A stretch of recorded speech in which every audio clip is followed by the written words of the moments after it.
And from that, we will call Brother Adam to give us exhortation.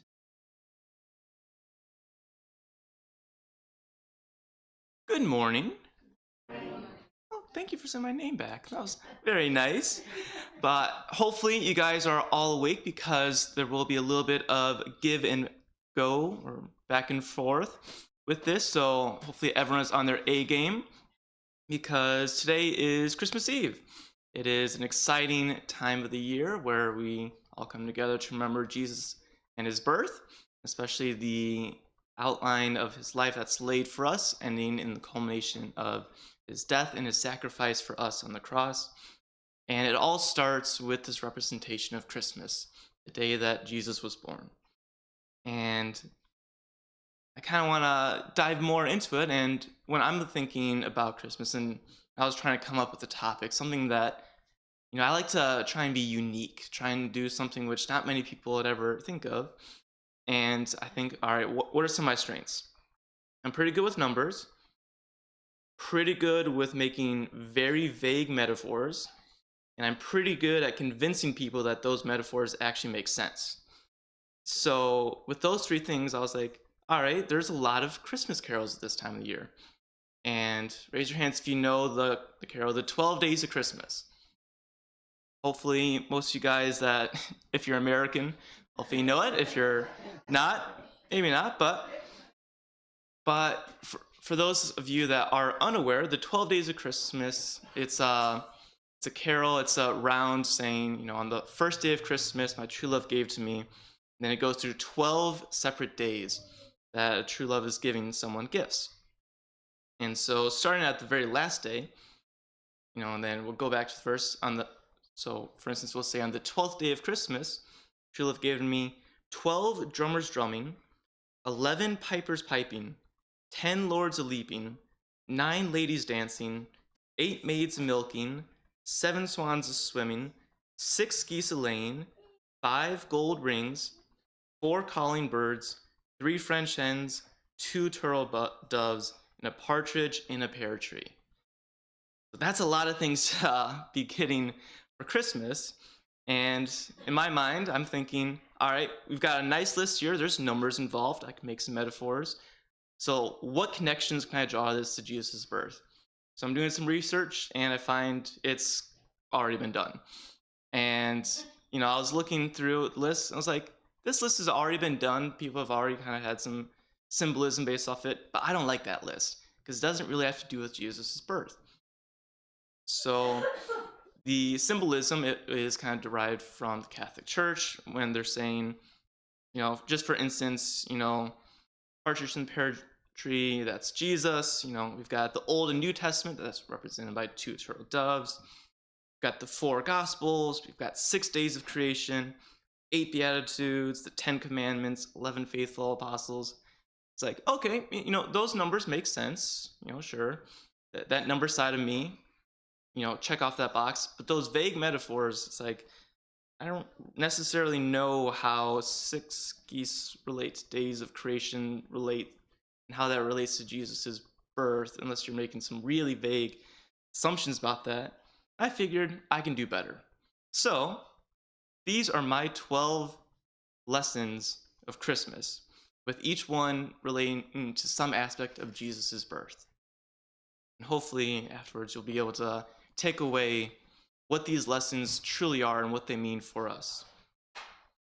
So again, when we think about the first day, on the first day of Christmas, my true love gave to me a partridge in a pear tree. So what's a partridge? A partridge is a mother bird that will typically, or that's known for sacrificing herself to protect her children. Which, when you think about that, seems to fit pretty well in line with the Son of God, Jesus, who wasn't necessarily a mother that wants to sacrifice herself, but still sacrifices himself on the cross for all of us. And it's also interesting that that first day when it's not just saying a partridge, it's saying partridge in a pear tree. And so in this instance, we can have a pear tree that represents a cross as well. So that's So on the first day, we have Jesus represented on the cross as a sacrifice for us to protect his children, which are all of us. And that's the biggest thing. And that's why it's said every single day. Not just, it's not the last day. We're reminded every day for this, that we have Jesus. On the second day, we have 2 turtle doves. So what's a turtle dove? Is it, a turtle and a dove mixed together, make like a bird with a green shell over it? Not necessarily, but if you can find pictures of that, please send them to me, because I would love to see that. Could not find any. But turtle doves, they are known for symbolizing affection and fidelity to its mate. So it is an actual type of bird out there. And the 12 Days of Christmas, it was written in the 16th, 17th century with a bunch of revisions. Back then, turtle doves symbolizes fidelity and being truthful, faithful to its mate. And so when our brother Glenn read this morning from Matthew 1, Jesus' parents, or his birth, it wasn't a normal circumstance. It wasn't, he didn't have 2 parents, that were in love with each other and ended up having a baby that way. But it was the Virgin Mary. And Joseph was scared. And he was ready to quietly separate from Mary. But because of the angels and because of his fidelity, his faithfulness to his wife, he managed to stay through this wonderful time of Jesus' birth. That fidelity, that symbol of affection, trusting in Mary, trusting in God's plan. We have 2 turtle doves that represent the 2 loving parents to Jesus, Mary and Joseph, that stuck together. On the third day, we have 3 French hens in addition. So, what are French hens? So, French hens, back in the 16th century, they were prized table birds, or like a luxury import in France or England during that 16th century. So it was known as a very expensive gift to give. And if you think about the number 3 and expensive gifts when it relates to Jesus' birth, something comes to mind? The wise men bringing the gold, frankincense, and myrrh. So turning very quickly to Matthew 2, verse 11. We'll actually read that part out loud. And we will be kind of flipping between Matthew 2 and Luke 2 as well, if you want to keep a finger in between both of those. But it's these 3 gifts, these 3 valuable luxury gifts. So that's Matthew 2, verse 11. It says, "On coming to the house, they," relating to the wise men, "saw the child with his mother Mary, and they bowed down and worshipped him. Then they opened their treasures and presented him with gifts of gold, frankincense, and myrrh," which are very valuable gifts. Back then, and even today, if someone gives me, a gold bar, I'm gonna be very happy with that. I'm gonna just not necessarily gonna put it as like a table bird, put it on the table for all to see. I'm gonna treasure that valuable gift relating to 3 French hens. So again, 3 French hens relating to the gifts from the Magi, the wise men, of gold, frankincense, and myrrh. On the 4th day, there were 4 calling birds. So calling birds. So that, we still got 4 days of birds going on. Something which is kind of interesting is that there are a lot of birds giving during the 12 days of Christmas. A lot of birds. And we're not even through half. We're just about halfway done with them. But 4 calling birds. So what does that symbolize? So calling birds, they represent spreading news. You think about a parrot. You say something to a parrot and it repeats back. It's a calling bird. So it's spreading news. It's also known as foreshadowing. Foreshadowing something beforehand to what it's going to be in the future. So we've got spreading news, foreshadowing, and this is, we're the start of making some loose connections with numbers, but I did some research, and in the NIV, there are 4 times that the name Emmanuel is mentioned in the Bible. Does anyone know, off the top of their head, where they may be? All right, speak with your chest. All right, Isaiah 7. Yes. So that is a lot. That is some of them. So Isaiah 7, Isaiah 9. We also have in Matthew as well, Matthew 1.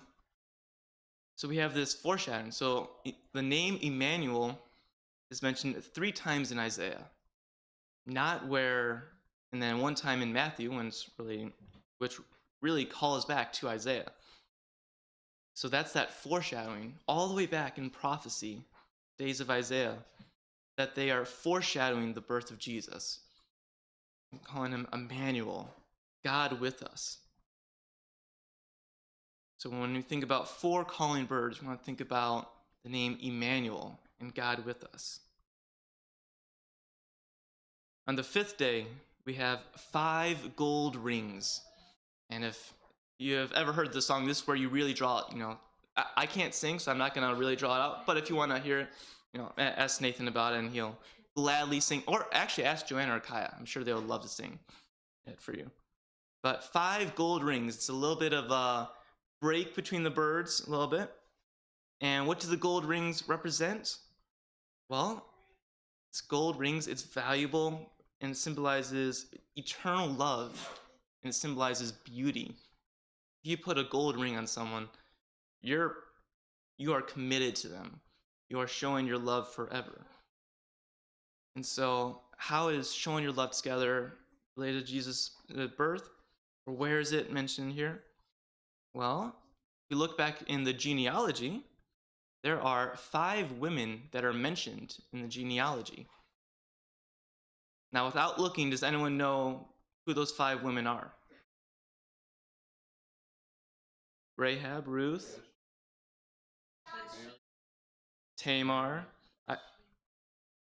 Technically, Bathsheba, it is mentioned as the wife of Uriah, but that is Bathsheba. So yes, there are 5 women mentioned here out of that whole genealogy, Adam to Jesus. That's pretty special, pretty important to be mentioned in this. Because it shows that eternal love. All of these women, they're great people. They're faithful people. And their names are written in the book of life, symbolizing their eternal love to their husbands and showing that they are there for them, committed, and showing that beauty. So we have these 5 gold rings that represents these 5 women that are forever connected in this genealogy. On the 6th day, there were 6 geese a laying. And especially, so what can that relate to? And especially now, it's cold outside. Do we see geese out right now? Not so much, because they migrate south. They move away. And the laying part, so that's, so geese migrate. Then the laying part relates to, pregnancy and giving birth, furthering on the bloodline. So when we think about 6 geese a laying, think about geese that are moving to give birth. So that relates to Bethlehem. And so how in the world can I relate 6 to Bethlehem? Well, if do some math in the NIV, there are 6 times Bethlehem is mentioned during Jesus' birth. It's mentioned 4 times in Matthew and twice in Luke. So Bethlehem, the place where Jesus was born in a manger, we relate that to 6 geese a laying, migrating, moving to where they weren't necessarily from, but moving there to give birth. On the 7th day, and this is the last day of birds, we have 7 swans a swimming. And 7 is a pretty important number in the Bible. It represents purity and completeness. And that's all symbolizes by like a white swan. typically an imagery of completeness, of purity, which is good. And then the it's not just 7 swans, it's 7 swans a swimming. The swans aren't just sitting there, they're not just sitting in, a lake, in a river. They're moving afloat. They're keeping that line going, keeping that line flowing. So how does this relate? Well, similar to when we had 5 women in the genealogy, we think about the genealogy, we think about what are the generations between Abraham to David to the Babylon captivity of Jesus. It's not 7, but it's 7 plus 7, which is important to know.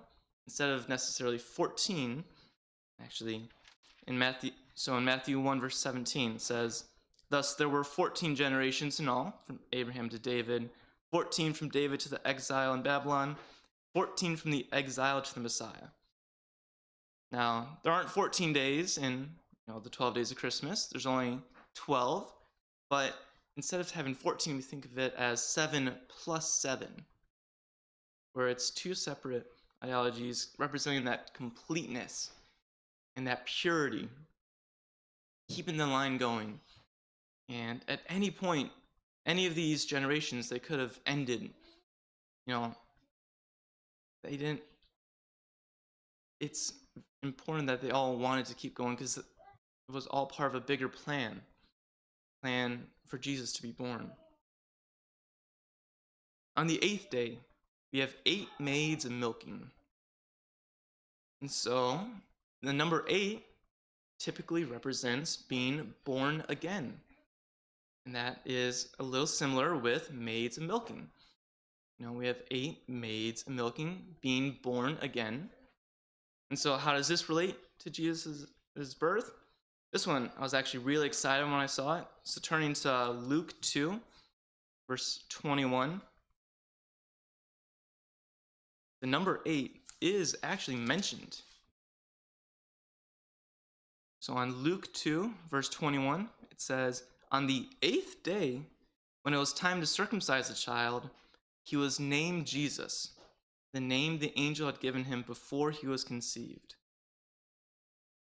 So that's pretty remarkable, the fact that 8 relating to being born again. We have maids and milking, which you can make that connection to circumcision. But it's 8 days after the birth until he was given the name Jesus. Wasn't born, and like nowadays, doctors ask, "All right, what do you want to name the child?" They wait until after circumcision on the 8th day before he got his name. So when we think about 8 maids milking, we think about those 8 days till he was given the name Jesus. On the 9th day, there were 9 ladies dancing. I already talked about a couple of the ladies mentioned in the genealogy, but this one also. So ladies dancing. I'm not going to ask any of you ladies to start dancing because I don't want to dance myself, even though I'm not a lady. But it represents joy and excitement. If someone's dancing, something's good's going on. More than likely. There, maybe the odd case where it's not, but more than likely something good, something positive is going on. Such as like if you're pregnant and you have a baby that leaps in your stomach when you hear someone's greeting. Like what happened when Mary went and greeted Elizabeth, and the baby and her, John, leapt for joy when they heard Mary's greeting. And so relating that to the number 9, this was one of my biggest stretches that I had to find. But in Luke 1, the name Mary is mentioned 9 times. Wow, indeed, yeah. So Mary mentioned 9 times. And when we think about ladies dancing, just hearing her voice made an unborn baby leap for joy with the excitement with what there was to go. So when you think about 9 ladies dancing, think about the 9 times Mary's mentioned in Luke 1. On the 10th day, there were 10 lords a leaping. And there are some politics mentioned in Luke and Matthew. So we have Herod, we have Caesar Augustus, and we have Quirinius. All 3 rulers. and all of them would be considered lords. And something especially unique that Cornelius did was he started to create a census. And it was because of that census which caused Mary and Joseph to go to Bethlehem. And when you think about a census, how often does a census happen? Every 10 years. So we have 10 lords, 10 lords a leaping. We have this census, which happens every 10 years. And this was the 10th year, or either the first or the 10th year, but they started doing this. So, and actually, I want to turn to Luke 2, 1 through 3, that actually calls it out and why Mary and Joseph did go to Bethlehem. It mentions these lords. So Luke 2, in those days, Caesar Augustus issued a decree that a census should be taken of the entire Roman world. This was the first census that took place while Quirinius was governor of Syria. And everyone went to their own town to register. Without this decree from Caesar Augustus, Mary and Joseph would not have gone to Bethlehem, would have stayed in Nazareth, and the prophecy would not have come true. But it was because of this census, which happens every 10 years, that they did so. So when we think about 10 lords a leaping, we want to think about the census, which caused Mary and Joseph to migrate, similar to those east, to migrate down to Bethlehem. On the 11th day, there were 11 pipers piping. And so what can this represent? The number 11 doesn't really represent anything too special in the Bible, but the pipers piping represents encouragement, spreading good news. And so what's one of the best news there was during Jesus' birth? I want to turn to Luke 2, 17 and 18.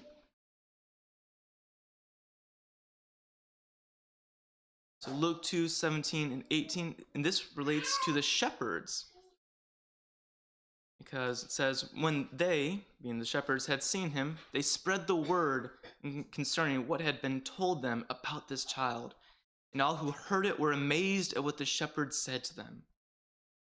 So it's the shepherds here. The shepherds are piping. They are spreading this good news, the encouragement. And how did the shepherds hear about this? It was the angels. And it says in verse 13, suddenly a great company, a great multitude of the heavenly host appeared with the angels, praising God, saying, glory to God in the highest heaven, and on earth peace to those on whom his favor rests. So we have pipers piping. We have the angels that are piping, that are spreading the good news. We have the shepherds that are spreading the good news. And fitting 11 in here was a little bit of a stretch, but when it says a great company, a great multitude of the heavenly host, I'm thinking maybe that's 11. It's not really, because multitude, I was looking up, generally meant about 10,000. But, for this instance, we'll say 11th to the 11th power to make it really unique, really interesting. So 11th to the 11th for, those math people back at home, that's about 285 billion. So that is a lot. You wouldn't be able to count that many. So that's when, instead of it just saying suddenly a great, or suddenly 10,000, because you may be able to count 10,000 if you're pretty quick, but unable to count them for how immeasurable there is for that multitude of heavenly hosts. So when you hear 11 pipers piping, think about the angels and the shepherds that are spreading the good news.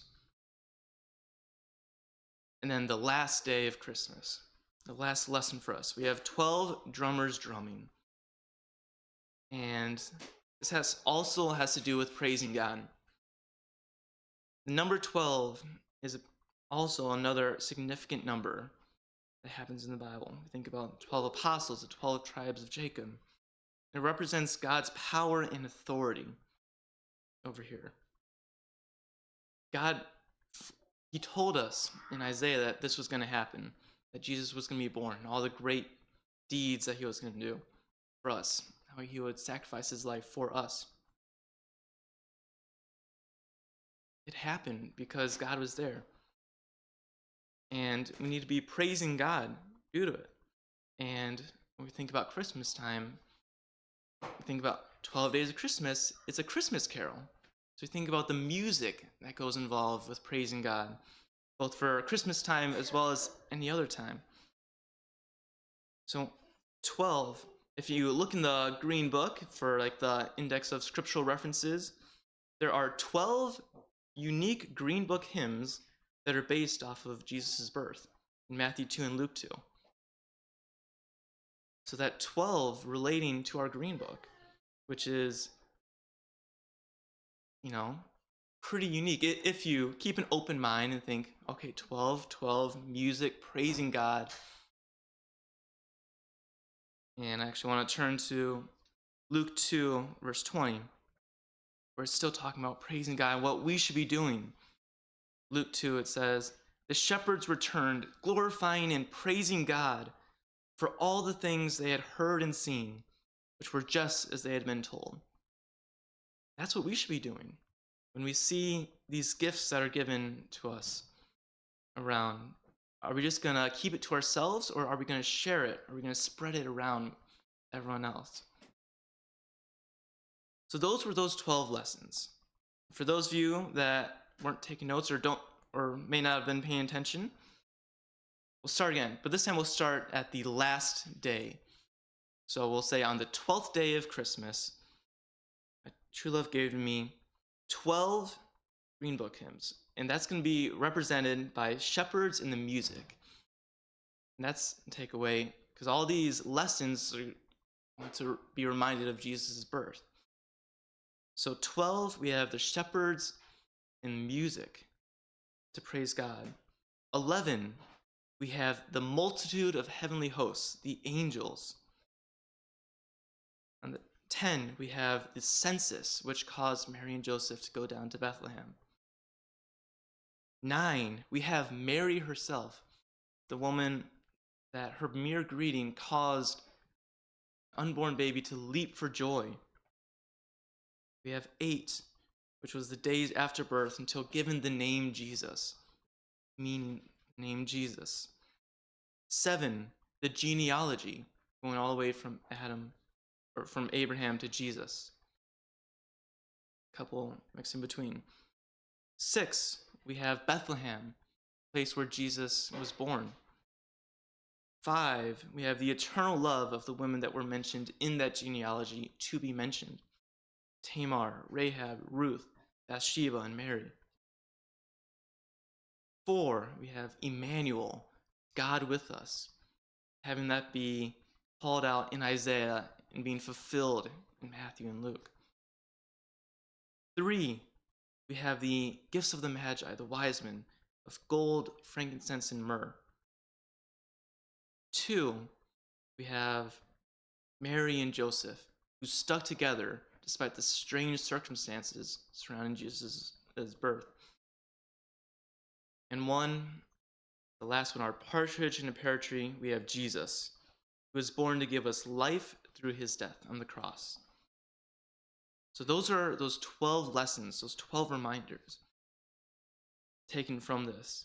And also something really interesting about the song, if you ever hear it, is, let's say, on the first day of Christmas, my true love gave to me. So these are not gifts that we are giving. It's gifts that our true love is giving to us, which I think is a very important point to make, because our true love is God. And these are his gifts, his reminders that he's giving to us. And it's if we want to look around and see them and take advantage and to share them with others, or are we just going to keep them for ourselves? So with wrapping up, I want to think about during this Christmas time, and if I can make a metaphor about the 12 days of Christmas relating to 12 aspects of Jesus' birth, think about Christ being all around us, especially during this time. Sometimes it is right in front of us. Sometimes you have to do a little bit of research, maybe a little bit of loose metaphors to really relate it. But Jesus is all around us. We think about some key aspects of Christmas. Think about, a Christmas tree. Christmas tree on the off doesn't necessarily relate to Jesus off the top of your head. But you think about what's at the top of the tree typically. There's a star on the top of the tree, similar to the star that would lead the wise men to Jesus. Think about, another aspect. A lot of people like to wear ugly Christmas sweaters during Christmas time. And that can relate to Jesus being born in a manger, something that there was no room in the inn for him. So he had to make do, and with less than ideal circumstances. Even think about this idea of good old Saint Nick, of Santa Claus, who would give presents and blessings to those who asked, which relates to Jesus. When we ask, he will provide for us. And when we think about the music, Nathan's chosen some great Christmas hymns, both today and then last week as well from the Sunday school program. Think about the good Christian hymns. We've got songs like Away in a Manger, relating to Jesus being born in a manger, Silent Night, O Little Town of Bethlehem, Hark the Herald Angels Sing, Joy to the World, all these great Christmas songs. And even, one of my favorite ones that isn't so, which I would say in my opinion is one of the best Christmas songs, but it's Mariah Carey's All I Want for Christmas Is You, which is an absolute great song, and typically it's a love song, but we can make that correlation during this time. Instead of it being a love song, to a person, it's our love song, God, and to Jesus. It's these connections, they're all around us. And if we're willing to open our eyes and make them, we'll make it so that Christmas is not just about here and now, spending time with family and enjoying each other's company, which is still a great thing to have. But it's the overall purpose of this time of year. Think about Jesus and his birth. So I want to have one last reading, which Brother Ramazani did read earlier this morning as part of the opening, but Isaiah 9, verse 6. Again, the true meaning of Christmas right now, it's not about us, but it's about Christ Jesus and his birth, the start of hope that we have for us to give us eternal life. So Isaiah 9, verse 6.